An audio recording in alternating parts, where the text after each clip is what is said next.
Hello, this is Hef Munson with Don Hammond's Arlington Weekly News with a second update about the current situation. Arl Now has just published an online report with the headline, Arlington County Now Reporting Most Coronavirus Infections in Virginia. Casual readers may be alarmed at this phrasing, which could be misinterpreted to mean that most of the Virginia infections are in Arlington. This is not the case. The article goes on to provide a list of Virginia counties and cities. Arlington has reported 13 cases, but James City and Fairfax have each reported 12 cases. Adding up the reported cases for all counties results in a total of 66 reported cases in Virginia, including Arlington's 13 cases. Considering that the 2017 population of James City County was 75,524 and that Arlington's population was 234,965, the infection percentage in James City County is about 3 times as great as that in Arlington. It would be more accurate to state that Arlington has the highest number of infections of any single county or city in Virginia. It would be even better to simply provide the numbers, like 13. Also, this just in, the Arlington County News Desk has announced that the Virginia Hospital Center has partnered with Arlington County to open a COVID-19 sample collection site. According to the announcement, the site is for sample collection from symptomatic patients suffering from fevers, chills, cough, or shortness of breath who have received a written order for COVID-19 testing from a licensed healthcare provider. This is not meant for asymptomatic patients, even those who have had a close contact with a known COVID patient.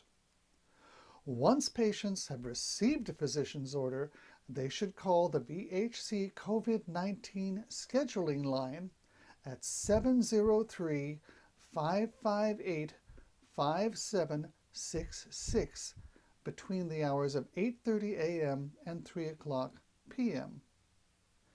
Patients must schedule an appointment before visiting the collection site. The sample collection center is open from 9 o'clock a.m. to 3 o'clock p.m. on weekdays. The drive-through site is located at 1429 North Quincy Street. The announcement did not indicate which days of the week the scheduling line will be open, just the operating days for the site itself. As a diagnostic tool, this new arrangement has some value. However, it is not nearly enough to halt the spread of the virus, since it can take days for an infected person to show symptoms, and by the time the symptoms do appear, the virus may have been shared with many other people. Hopefully, additional measures for asymptomatic people will be implemented soon.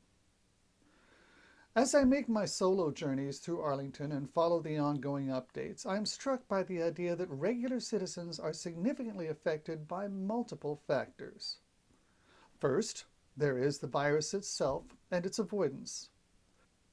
Second, there are the reactions of government entities and local institutions, which involve closings and/or restrictions. Third, there are the reactions of the other citizens. Some of them seem to have panicked, emptying store shelves of supplies that would normally have been sufficient. Others seem intent on scoffing online in the various comments sections of published articles. Still others spread rumors, either in conversation or via email, without considering the sources. I spoke with a checkout clerk at one of the grocery stores. He's not an epidemiologist, but he gets to talk to an awful lot of people every day and observe their behavior.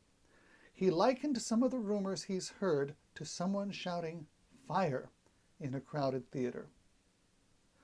Considering the recent announcement of theater closures, his observation seemed especially resonant.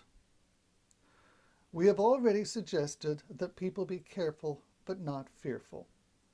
To this, I would add a request that everyone give a thought to the next person who will come after them, the next shopper, the next online reader, the next driver or pedestrian. Patience, kindness, and consideration may not save lives, but they will still help to make our situation more bearable. F. Munson for Don Hammond's Arlington Weekly News, signing off in the middle of the night.